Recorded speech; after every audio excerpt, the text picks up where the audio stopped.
তারা কখনো আদিবাসী হতে পারে না। এই দেশের আদিবাসী বাঙালি জনগোষ্ঠীর এই দেশের আদিবাসী। সুতরাং তারা সেটেলার, ভিন্ন দেশ থেকে সেটেল হয়ে এখানে এসছে।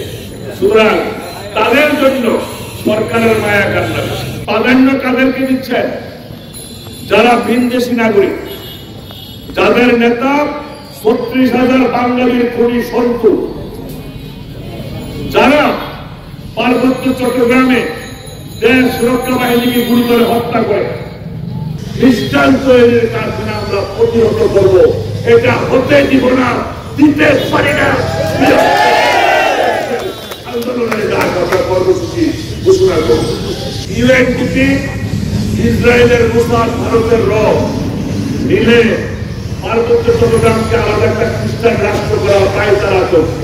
যে অঞ্চলে দিনের বেলায় ব্যাংক লুট হয়, যে অঞ্চলে দিনের বেলায় প্রকাশ্যে পুলিশের অস্ত্র লুট হয়, সে অঞ্চলের মানুষ তো নিরাপদে থাকতে পারে।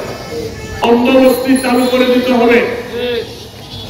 বাংলাদেশের ৬১ জেলার মতো ভূমি ব্যবস্থাপনা পার্বত্য চট্টগ্রামে চালু করতে হবে। এখানে হেডম্যানের রিপোর্ট আর সার্কেলশিপের রিপোর্ট দিয়া ভূমি ব্যবস্থাপনা চলতে পারে না। আমার পূর্ববর্তী বক্তা বলেছে, হেডম্যান অ্যাপয়েন্টেড বাই গভর্নমেন্ট, রেভিনিউর টাকা দিয়ে বেতন ভাতা হয়। প্রত্যেকটা হেডম্যান যে ধরনের দুর্নীতি করে, অত্যাচার করে, জুলুম করে, ব্যভিচার করে, হাজার হাজার টাকা ছাড়া হেডম্যান রিপোর্ট পর্যন্ত দেয় না। সুতরাং এই হেডম্যানদের বিরুদ্ধে ব্যবস্থা নিতে হবে। এই ভূমি ব্যবস্থাপনা সমতল এলাকায় যেভাবে চলছে ৬১ জেলায়, ওইভাবে ভূমি ব্যবস্থাপনা চালু থাকতে হবে। বাংলাদেশের বৈধ সকল নাগরিকের পার্বত্য চট্টগ্রামে এসে ভূমি ক্রয়ের ব্যবস্থা করে দিতে হবে। পার্বত্য এলাকায় যারা উপজাতিরা রয়েছে, ১৩টা সম্প্রদায়, বাংলাদেশের ৬১ জেলায় তাদের জমি জমা রয়েছে, ব্যবসা রয়েছে, দোকানপাট রয়েছে, তারা সেখানে জমির মালিক। কিন্তু সমতলে বাঙালিরা এসে পার্বত্য এলাকার জমি কিনতে পারবে না, মালিক হতে পারে না। এইটা পরবর্তীত আইন, এই আইন বাতিল করতে হবে। আর না হয় কিভাবে আদায় করতে হয় বাঙালিকে, বাংলাদেশিদেরকে এটা বুঝাইতে হবে না। ব্রিটিশের বিরুদ্ধে আন্দোলনের ইতিহাস আমরা জানি, পাকিস্তানিদের বিরুদ্ধে ৭১-এর মুক্তিযুদ্ধের ইতিহাস আমরা জানি না, আমরা দেখেছি এবং করেছি। বসুন্ধরা টিস্যু, অশুদ্ধতার বিরুদ্ধে এক বিন্দুও ছাড় নয়। কিছুদিন আগ থেকে চলছে আদিবাসী আন্দোলন স্বীকৃতি। রাজার মাঠে বিশাল সমাবেশ হয়েছে। আদিবাসী স্বীকৃতি দিতে হবে। একটা জাতি, একটা সম্প্রদায়, একটা মানুষের পরিচয় কয়টা থাকে? কয়টা থাকে? জন্মের পরে বাবা মা যে সন্তানের নাম রাখে, মৃত্যুর পরেও তার এই নামটাই থেকে যায়, পরিবর্তন হয় না। পৃথিবীর ইতিহাস, নতুন নতুন দেশ হয়েছে, সম্প্রদায় হয়েছে, জাতি গোষ্ঠী হয়েছে, এই নামে তাদেরকে চেনা হয়, এই নামটাই থেকে যায়।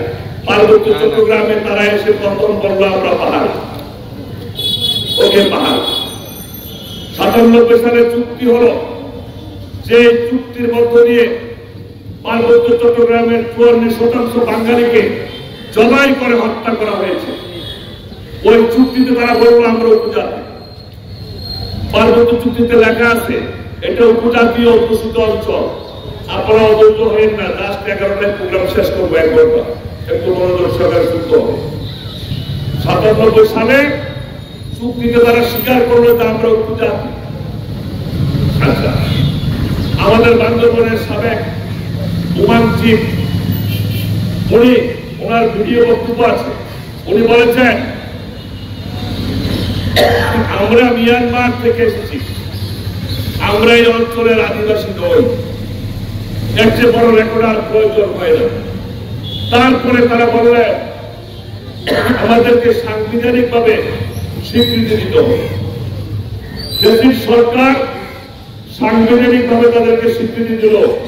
ক্ষুদ্র নৃগোষ্ঠী ছিল, পাহাড়ি, হল উপজাতি, সাংবিধানিক স্বীকৃতি পেল ক্ষুদ্র নৃগোষ্ঠী।